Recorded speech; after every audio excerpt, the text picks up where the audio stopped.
उदय सिंह देखते हैं, देखो उदय सिंह में क्या क्या चीज है।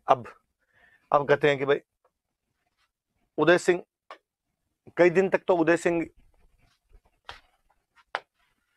वहां कुंभलगढ़ के किले के अंदर पन्नाधाय लेके गई। वहां कुंभलगढ़ के किले का जो किलेदार था उसका नाम था आसा देवपुरा। देवपुरा जाति होती है भाई, आसा नाम था। पुरुष है भाई, ध्यान रखना, महिला नहीं। आपने कभी और कभी सुना हो नाम, तो अपने राजस्थान में सबसे कम समय तक रहने वाले कोई मुख्यमंत्री थे तो उनका नाम हीरालाल देवपुरा है, और वो भी इसी कुंभलगढ़ इलाके के थे। तो देवपुरा जाति वहां पर रहती है। कुंभलगढ़ का किला आशा देवपुरा को दिया हुआ था। पन्नाधाय आशा देवपुरा के पास गई और उसने जाके बताया कि ऐसे ऐसे बनवीर ने विक्रमादित्य को मार दिया, वो तो उदय सिंह को भी मारना चाहता था, पर मैं जैसे तैसे बचा के लेके आई हूँ। अब तू हमें यहाँ पे असाइलम दे, शेल्टर दे, शरण दे, यहाँ पे रख अपने पास। आशा देवपुरा बेचारा बनवीर से डरे, तो उसने कहा कि नहीं, आपको शरण दी, कल को बनवीर को पता चल गया, बनवीर आके मार देगा मुझे, तो वो उधर पन्ना जाएगा रे कि नहीं पता चलेगा, तू रख तो सही अंदर। इन बातों का जब वो बहस चल रही थी बाहर, इन बातों का पता आशा देवपुरा की माता को चला। आशा देवपुरा की माता को जब ये बात पता चली, वह बाहर आई और उसने आगे आशा देवपुरा को कहा, शर्म नहीं आती तुझे? कभी सांगा जी ने हमें ये किला रक्षा करने के लिए दिया था, हमें यहाँ का रक्षक घोषित किया था, प्रोटेक्टर बनाया था। आज सांगा जी का खुद का बेटा बाहर खड़ा होकर आता जोड़ी कर रहा है और किले के अंदर आने की अनुनय विनय कर रहा है, और तू नमक हराम उसको अंदर आने से रोक रहा है, बनवीर के डर से रोक रहा है। भगवान को क्या जवाब देगा ऊपर जाके? मम्मी ने जब ये बातें कही तो आशा देवपुरा को जोश आया, उसने कहा कि आप अंदर आ जाइए, मैं भी पन्ना दहाय के साथ खड़ा हूं। तो बाद में पन्ना दहाय और उदय सिंह को कुंभलगढ़ के किले में शरण कौन देता है, उनको अपने पास रखता कौन है? तो नाम ध्यान रखना भाई, कौन रखता है उनको अपने पास? आशा देवपुरा। कौन से किले में रखता है? तो कुंभलगढ़ के किले के अंदर उनको अपने पास में रखता है। कई दिन तक तो यहाँ चुपचाप बैठे रहे, किसी को बताया नहीं कि कहाँ रह रहे हैं, कहाँ नहीं रह रहे हैं। थोड़े दिनों में जब स्थितियां सामान्य हुई, तो कहते हैं कि पन्ना धाय ने, आशा देवपुरा ने, इन्होंने मेवाड़ के जो सामंत थे, मैंने बताया था 16 प्रमुख सामंत थे, इनमें सलुम्बर वाले मुख्य हुआ करते थे, इनको बुलाया, इनको बुलाकर, तुम कहाँ बनवीर के नीचे बैठे हो? सांगा जी का बेटा जिंदा है। लोगों ने कहा मजाक मत करो, सांगा के तो बेटे थे वो तो मर गए, भोजराज जी पहले ही मर गए थे। उसके बाद में आपके रतन सिंह बूंदी वाले सूरजमल वाली लड़ाई के अंदर मर गए। विक्रमादित्य और उदय सिंह को बनवीर ने मार दिया। कह रहा है उदय सिंह नहीं मरा है, तो उदय सिंह कहा है? उदय सिंह ये रहा। तो वहां पर उस दिन कौन मरा था? तो वहां पे चंदन मरा था। अब उदय सिंह ज्यादातर अपने ननिहाल रहा था, इसलिए लोगों ने देखा भी नहीं था। लोगों का क्या पता पन्नादाई झूठ बोल रही हो और इसने वहां पे उदय सिंह को मरवा दिया और अपने बेटे चंदन के लिए कह रही हो ये उदय सिंह। हो भी सकता है, धोखाधड़ियां होती भी थी। तो अब क्या किया जाए? तो कहा कि इसके ननिहाल वालों को बुलाओ, बूंदी वालों को, वो पहचान ले। बूंदी वालों को बुलाया, बूंदी वालों ने कहा कि हाँ यार है तो हमारा भांजा, इतने दिन कहाँ छुपा हुआ था तू? फिर पता चला कि यही उदय सिंह है। तो बाद में मेवाड़ के सामंत इकट्ठे हुए और उन्होंने कहा कि हमारा राणा तो कौन होना चाहिए? उदय सिंह होना चाहिए। पर उधर अब बनवीर भी अब इतने टाइम से बना हुआ था तो उसने शक्तियां बटोर रखी थी। तो फिर बनवीर और उदय सिंह के बीच में लड़ाई हुई। जोधपुर का जो मालदेव था उसने कहते हैं कि इसमें उदय सिंह ने सपोर्ट किया था, और बाद में उदय सिंह उसको हरा देता है बनवीर को, और यहाँ पर राजा बन जाता है। बनवीर यहाँ से हार के कहते हैं भाग गया। तो कौन सा युद्ध हुआ था वो अपने आगे लिखा है,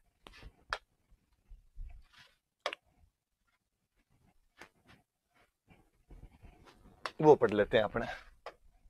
तो वो जो युद्ध हुआ था वो युद्ध है ये मावली का युद्ध। मावली उदयपुर के पास में एक जगह पड़ती है।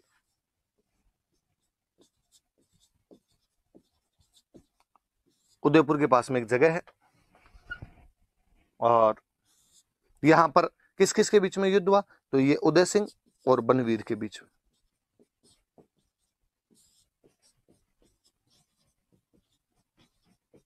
कब युद्ध हुआ? तो 1540 का युद्ध है। उदय सिंह की सहायता किसने की? तो जोधपुर वाले मालदेव ने उदय सिंह की सहायता की थी। याद रखना, आगे मालदेव और आगे काम आएगा। मालदेव की सहायता की थी और इस युद्ध में उदय सिंह को जिता दिया था। बनवीर यहाँ से भाग जाता है और उदय सिंह जी बाद में यहाँ पर क्या बन जाते हैं? मेवाड़ में राणा बन जाते हैं। हालांकि बाद में उदय सिंह और मालदेव में यहाँ पर यूं राजीनामा था। मालदेव देख लो खानवा के युद्ध में गया था, उदय सिंह को यहाँ पे राजा बनवाने में सहायता करता है, माउली वाली युद्ध के अंदर इसको जितवाता है। लेकिन बाद में कोई झाली रानी थी, मतलब झालाओं की लड़की थी, झाली हो गई और उसको लेके मालदेव और उदय सिंह के बीच में वापस विवाद की स्थिति हो गई थी। फिर मालदेव उदय सिंह से नाराज रहने लग गया था और उन जाली रानी जो उदय सिंह शादी कर लेता है, मालदेव शादी करना चाहता था लेकिन वहां उदय सिंह शादी कर लेता है, और उन जाली रानी के नाम पे कुंभलगढ़ के किले के अंदर महल बने हुए। आगे जब हम कुंभलगढ़ का किला पढ़ेंगे तब हम पढ़ेंगे जाली रानी का माड़िया। तो वो जो जाली रानी है उसके लिए मालदेव और उदय सिंह के बीच में झगड़ा हुआ था। झालाओं की लड़की थी इसलिए झाली रानी होगी वो। पाली के अंदर जगह पड़ती है खेरवा, खेरवा की राजकुमारी थी वो, खेरवा के सामंत की बेटी थी वो। और उसकी बड़ी बहन की शादी पहले मालदेव से ऑलरेडी हो चुकी थी। वो खुद बहुत सुंदर थी, इसलिए मालदेव अपनी उस साली से भी शादी करना चाहता था, लेकिन उसके जो पिता भाई थे वो मालदेव से शादी करना नहीं चाहते थे दोबारा। तो कहते हैं उन्होंने उदय सिंह के पास मैसेज किया कि हम तो तुमसे शादी करना चाहते हैं। उदय सिंह वहां पे जाके शादी करके आ गया था। फिर कुंभलगढ़ के किले में उसको रखता था, इसके लिए महल बनवाए थे। तो झाली रानी के महल, महल को अपनी लोकल भाषा में माड़िया बोलते हैं, तो वो हो गया झाली रानी का माड़िया। ये उदय सिंह और जो मालदेव वाली लड़ाई है, ये बाद में आगे और खूब चली थी। और कहते हैं कि उदय सिंह ने एक युद्ध और किया था, उसमें भी बाद में मालदेव इसके खिलाफ ही आया था, हरमाड़ा का युद्ध। हरमाड़ा, ये वाला हरमाड़ा अजमेर में पड़ता है। और 1557 में युद्ध हुआ था किसके बीच में? तो उस समय जो अजमेर का सूबेदार था वो था हाजी खां पठान।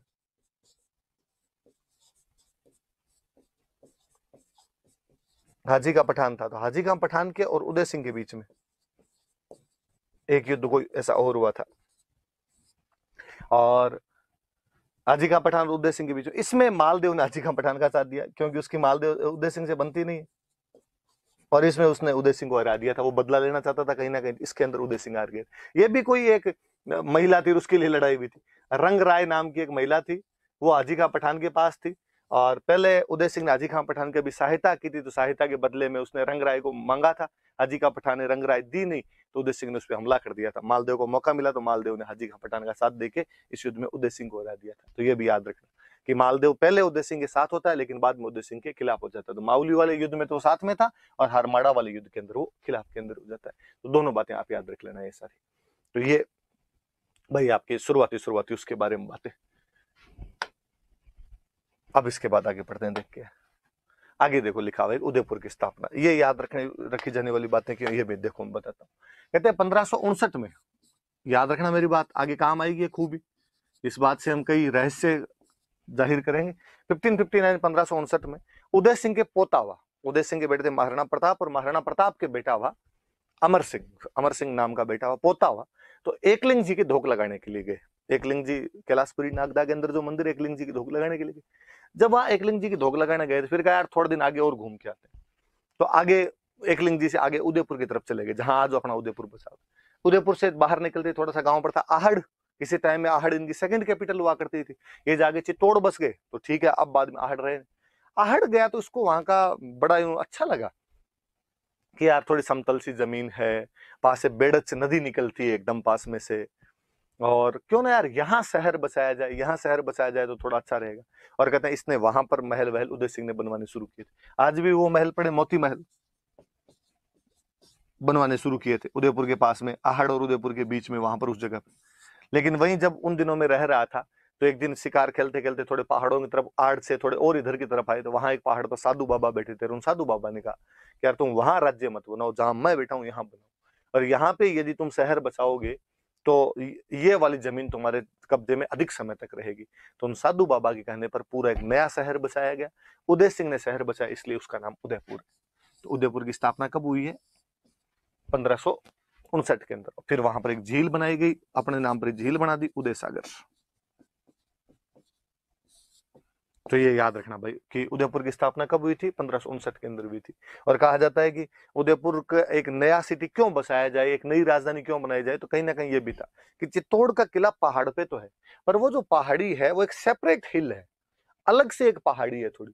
इसलिए यदि केवल उस पहाड़ी को दुश्मन घेर ले, तो दुश्मन उस पहाड़ी को घेर लेता है, तो उसके बाद में आपका रसद बंद कर सकता है, वो आपका खाना पीना बंद कर सकता है, बाहर से आपको कोई भी सामग्री अंदर नहीं आने देगा।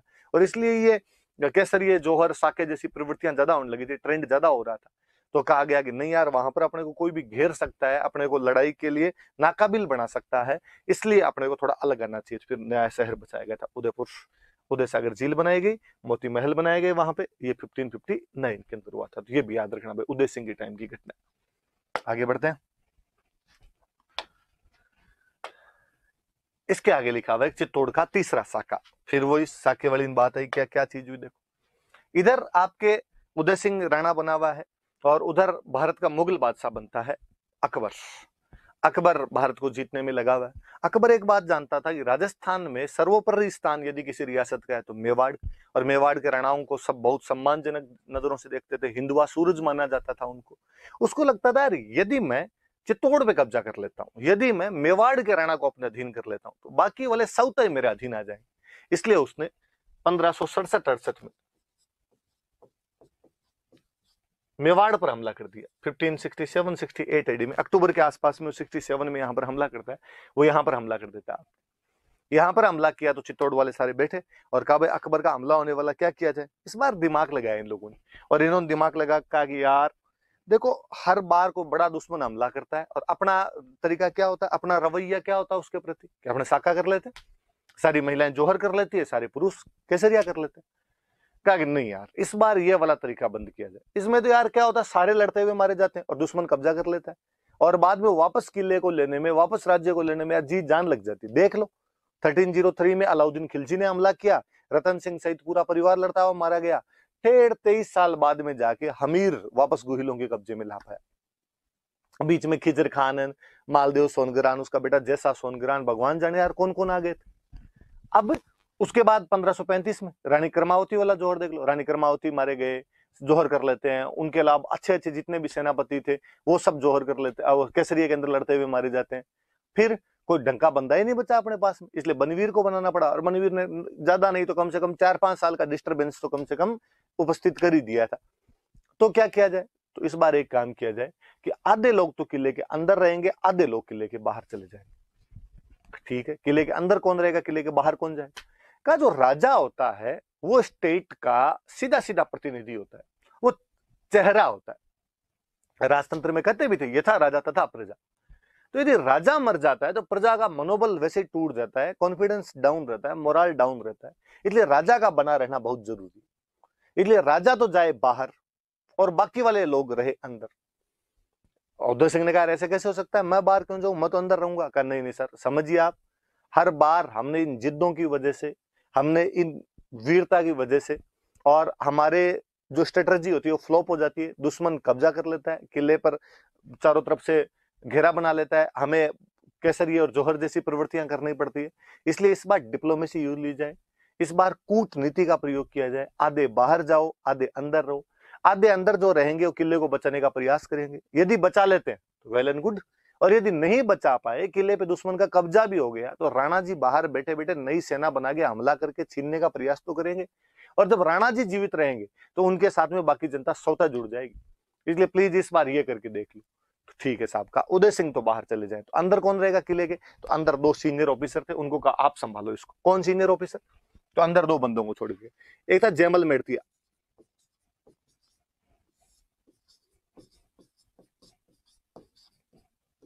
और एक था पत्ता चुंडावत। कौन है ये, कौन है दोनों, इनका और सुन लो थोड़ा सा। और उदय सिंह खुद जो थे वो अपने परिवार के सहित गिरवा की पहाड़ियों में चले गए। उदयपुर के अंदर गिरवा की पहाड़ियां हैं, तो इन गिरवा हिल्स के अंदर तो उदय सिंह को भेज दिया गया, और किला किसको संभलवा दिया गया, जयमल मेड़तिया को और पत्ता चुंडावत। ये जो जयमल मेड़तिया है, देखो मैंने खानवा वाले युद्ध में एक बंदे का नाम लिखवाया था कि मेड़ता से वीरमदेव युद्ध लड़ने के लिए आया था।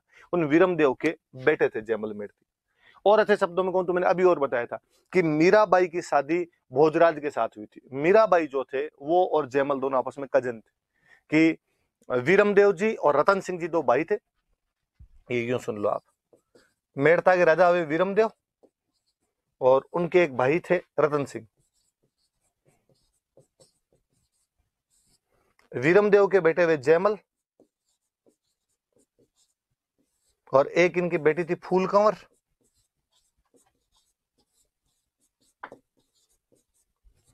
और रतन सिंह की बेटी हुई मीरा। मीरा की शादी किससे करवाओ, तो मीरा की शादी तो राणा सांगा के बेटे भोजराज के साथ करवा दी थी। फूल कंवर की जो शादी थी वो पत्ता चुंडावत के साथ की गई थी। पत्ता चुंडावत कौन, तो ये आमेट का सामंत था। मैंने दिन बताया था आपको, चुंडा के वंशजों को 4 ठिकाने दिए गए थे, सलूम्बर, आमेट, बेगू और देवगढ़। तो आमेट का सामंत हुआ करता था। तो इस रिलेशन से आप देखोगे तो जयमल की बहन है फूल कंवर, फूल कंवर के पति है पत्ता चुंडावत, तो ये आपस में साले बहन हुई। तो जयमल तो मेड़ता का राजा था, और जयमल की बहन फूल कंवर की शादी हो रखी थी पत्ता चुंडावत के साथ, और ये आमेट के सामंत थे।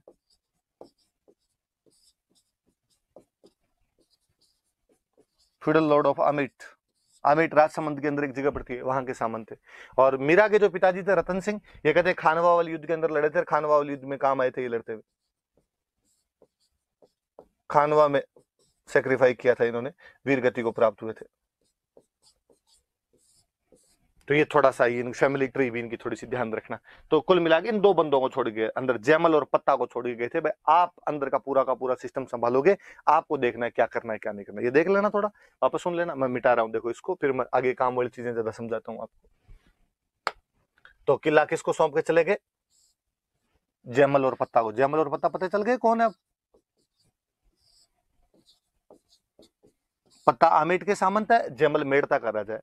कहते 1562 में 1562 में अकबर ने मेड़ता पर अटैक किया था और अकबर मेड़ता पर कब्जा कर लेता है। तो जो जयमल था वो उदय सिंह की शरण में आ गया था, या उदय सिंह के पास में नौकरी करता था। पत्ता इनका सामंत है, और जयमल और पत्ता दोनों आपस के अंदर साड़े बहनोई और लगते हैं। तो भाई तुम दोनों सीनियर हो, तुम तो किला संभालो, और उदय सिंह जी खुद कहां चले गए? गिरवा की पहाड़ी। अकबर आया, किले का घेरा डाल देता, चारों तरफ से आगे बैठ गया यहाँ पे। अकबर सोचे कि भाई थोड़े दिनों में उदय सिंह है वो मेरे से संधि करने के लिए आ जाएगा। फिर फाइनली अकबर को पता चला कि अंदर उदय सिंह तो ही नहीं।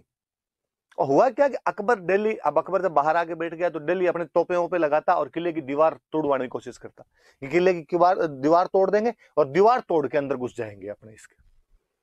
पर कहते हैं दिन में अकबर दीवार तोड़वाता, रात को जयमल वापस बनवा देता। अकबर सुबह कहता है यार कल तोड़ी थी इतनी, अपने सोचा था आज इतनी और तोड़ देंगे तो अंदर घुस जाएंगे इसके, पर ये तो रातों रात बन गई। कौन है ये आदमी जो अंदर ऐसे दीवारें बनवा देता है? इतना इंटेलिजेंट आदमी रातों रात काम करवा देता है। किसी ने कहा साहब ये जयमल है। जयमल कौन? सब मेड़ता वाला राजा। तो वो यहाँ क्या कर रहा है? तो किला तो वही संभाल रहा है। तो उदय सिंह, उदय सिंह तो गिरवा की पहाड़ियों में चले गए। और अकबर अकबर ने कहा यार ठीक मजाक हुई है, तो पहले बताते जयमल ही है क्या अंदर? क्यों अब क्या हो जाएगा जयमल है अंदर तो? अरे तो कहा यार किला उदय सिंह का है, उदय सिंह खुद नहीं है, किसी पड़ोसी को संभलवा के गया है, किसी नौकर को संभलवा के गया है, किसी अपने बंदे को दे के गया है। एक तो किसी बंदे का खुद का घर होता है, उससे छीनने में दिक्कत आती है। किसी दूसरे को दिया तो लोभ लालच साम दाम दंड भेद कई चीजें छीन सकते हैं अपन। और अकबर ने जयमल के पास मैसेज किया कि जयमल सॉरी यार, मुझे पता ही नहीं था यार तू यहाँ पे नौकरी कर रहा है, और तू यहाँ पे क्यों नौकरी कर रहा है, क्यों रह रहा है यहाँ पे? क्योंकि मैंने तेरे से मेड़ता छीन लिया। चल छोड़, जो बातें हुई उनको भूल जाते हैं, उनके पीछे दौड़, तू तो अपने वापस मेड़ता चला जा, मैं तुझे मेड़ता का राजा वापस बना देता हूँ, और तू मेरे को ये चित्तौड़ दे दे।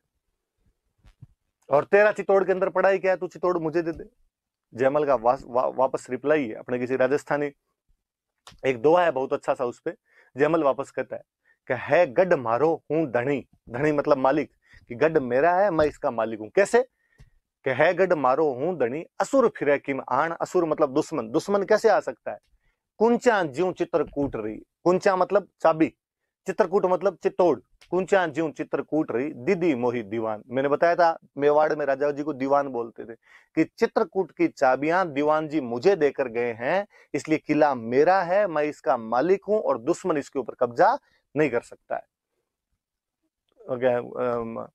कुंचा ज्यों चित्रकूट रही दीदी मोही दीवान, कि चित्रकूट की चाबियां दीवान जी मुझे देकर चले गए, है गढ़ मारो हूं धनी असुर फिरे की मान, इसलिए दुश्मन तो इस पे कब्जा नहीं कर सकता। अकबर को लगा यार आदमी टेढ़ा हो रहा है। तो अकबर ने कहा यार गुस्सा मत कर, चल गुस्से को थूक दे, एक काम करते हैं अपने, मेड़ता तो तेरा खुद का है, वो तो तेरे को दे ही दिया, मैं साथ में एक के साथ एक फ्री वाला ऑफर और देता हूँ, तेरे को नागौर और दे देता हूँ, दो ले ले तू तो अपने, ये मेड़ता भी ले ले और नागौर भी ले ले, और ये दोनों लेके तू वहां पे चला जा, वहां का राजा बन जा, इतना बड़ा राज्य मिल जाएगा। क्यों लोगों की नौकरियां करता घूम रहा है और मुझे चित्तौड़ दे दे। जयमल का वास्तव में वाकई बहुत शानदार था। दोबारा रिप्लाई उसका, जयमल वापस कहता है कि भूख न मेटे मेड़ तोर, ना मेटे नागौर, आ रजबट भूख अनोखड़ी ने मरिया मिटा चित्तौड़, कि तेरे मेड़ता और नागौर देने से तो मेरी भूख आज मिटे न कल मिटे। ये तो रजपूती की भूख है, वीरता की भूख है, जो मरने पे मिटेगी। अब सीधा सा लगता भाई अब युद्ध असंभवी हो गया, जयमल किसी भी सूरत में मानने के लिए तैयार नहीं है। फिर फाइनली अकबर ने ध्यान रखना शुरू किया कि रात को कब वापस दीवारें वगैरह चुनवाते हैं। और कहते हैं एक दिन जब जयमल अपनी दीवार चुनवा रहा था, ऊपर दीवार पर खड़ा था, अकबर नीचे से अपनी बंदूक से निशाना लगाता है, जयमल की पैर में गोली लगती है, जयमल घायल हो जाता है। अकबर की जो बंदूक थी उस बंदूक का नाम था संग्राम, संग्राम नाम की बंदूक से उसने गोली चलाई थी। याद रख लेना भाई, कभी कोई पूछ ले कि संग्राम क्या है, तो अकबर की गन का नाम है। और इसी से गोली से जयमल घायल हो गया था। उधर न केवल जयमल घायल हो गया, बल्कि किले का जो अनाज और पानी का सिस्टम था वो गड़बड़ा गया। अब तो एक ही तरीका है, अब क्या करना पड़ेगा अपने को, तो अपने को साका करना पड़ेगा। साके में दो चीजें होती, एक तो होता है जौहर और एक होता है केसरिया। ठीक है साहब, करेंगे अपने तो जौहर और केसरिया करेंगे। जौहर कौन करे, तो जो पत्ता की पत्नी थी, जो जयमल की बहन थे, फूल कंवर, उन्होंने कहा मैं कर लूंगी भाई, चिंता ही मत करो। तो जौहर तो किसके नेतृत्व में किया गया, फूल कंवर के नेतृत्व में। फूल कंवर कौन है, पत्ता की पत्नी है और जयमल की क्या लगते हैं, बहन लगते हैं। केसरिया 8,000 फौजी थे, ये जयमल और पत्ता के नेतृत्व में उतरे। अब कहते हैं जयमल पैर में गोली लग गई तो चला नहीं जाता था, तो जब केसरी के निकलने लगे, सारे सैनिक तैयार होने लगे, तो जयमल रोने लग गए।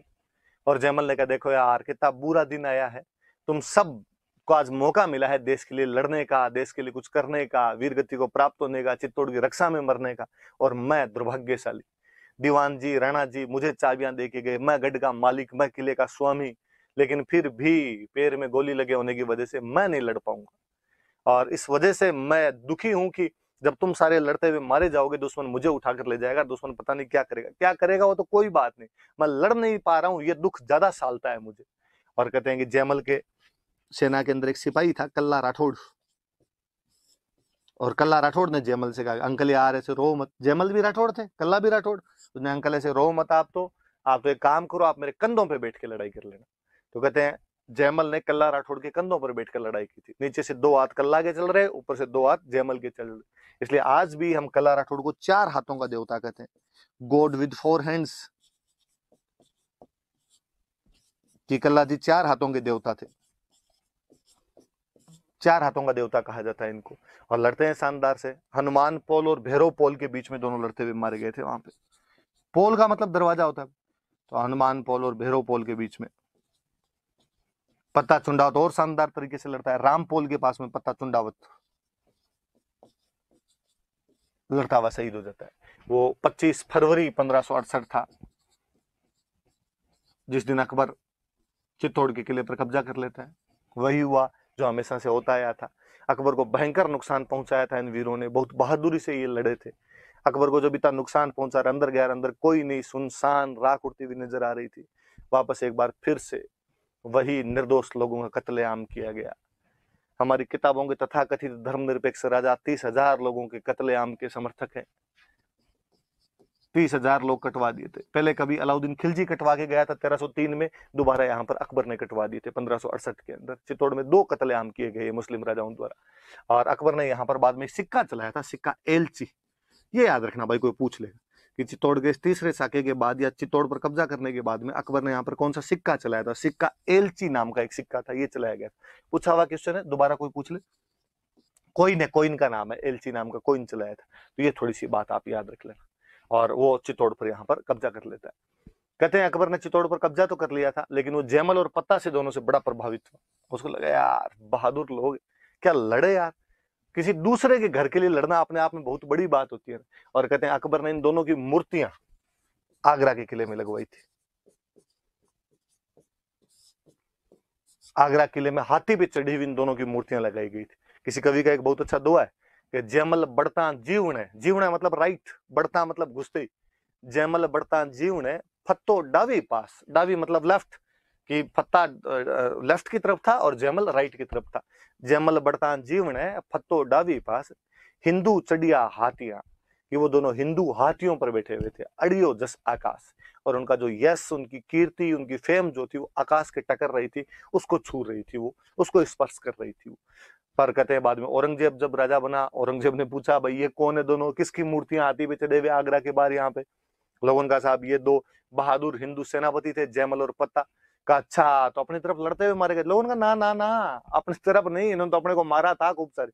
तो मूर्तियां किसने लगवाई, कि वो आपके जो परदादा जी थे ना अकबर, वो इनकी वीरता से प्रभावित हुए थे, उन्होंने लगवाई। औरंगजेब ने कहा परदादा जी की तो दिमाग की थोड़ी हिली हुई थी सुइयां, इन मूर्तियों को पटको। और कहते उसने ये मूर्तियां यहाँ से हटवा दी थी। पर ये मूर्तियां अपने राजस्थान में एक जगह हो रही। बीकानेर में अपने एक किला पड़ता है जूनागढ़, और बीकानेर में तब एक राजा हुआ करते थे राय सिंह, मैं आगे और पढ़ाऊंगा आपको। और कहते हैं राय सिंह जी ने इन दोनों की मूर्तियां और बीकानेर के किले में भी लगवाई थी। आप कभी बीकानेर का जूनागढ़ किला देखने जाओ तो सूरज पोल, उसके अंदर घुसते ही गेट का नाम है सूरज पोल, आप देखना उस सूरज पोल पर आज भी जयमल और पत्ता की मूर्तियां लगी हुई। तो कोई पूछे राजस्थान के कौन से किले में इनकी मूर्तियां लगी हुई है जयमल पत्ता की, तो जूनागढ़ किले में। कौन सी पोल पे लगी हुई है, तो सूरज पोल के ऊपर लगी हुई है। राय सिंह जी ने वो मूर्तियां लगवाई थी, थोड़ा सा अलग से आप याद रख लेना। पर आगरा किले में पहले ये मूर्तियां लगी हुई थी। इसका वर्णन एक यात्री आया था अपने यहाँ पे, बर्नियर नाम करके एक यात्री आया था, और बर्नियर ने एक बुक लिखी थी, travels in the Mughal empire. तो वो जो travels in the Mughal empire नाम की एक बुक है, उसके अंदर बर्नियर लिखता है कि हाँ ये मूर्तियां थी, मैंने देखे। उस वाली बुक से अपने को पता चलता है कि नहीं यार, यहाँ पे मूर्तियां वगैरह पहले से लगी हुई थी। आगे देखो, इसमें होना चाहिए बर्नियर वाली बुक का भी। ये देखो, ये बुक ही, अच्छा बुक ही लगाई हुई है, ये देख लो आप। फ्रेंकोइस बर्नियर की बुक है, travels in the Mughal empire, और इसके अंदर आगरा के अंदर जो जयमल पत्ता की मूर्ति है उनका वर्णन है। याद रख लेना थोड़ा सा। मिडिवल हिस्ट्री पढ़ोगे आप नरेंद्र सर से, तो इनके बारे में थोड़ा और पढ़ोगे, इस बुक के बारे में क्या लिखा हुआ है क्या नहीं लिखा हुआ। और अब अकबर ने 25 फरवरी 1568 को यहाँ पे कब्जा कर लिया चित्तौड़गढ़ पर, तो और उसके बाद उदय सिंह को वापस यहाँ पे चित्तौड़ में आने नहीं दिया था। उदय सिंह कई दिनों तक इधर उधर संघर्ष करते रहे, कई दिन कुंभलगढ़ के अंदर रहे, फाइनली गोगुंदा आ गए थे वो लोग, गोगुंदा में आके रहने लग गए थे।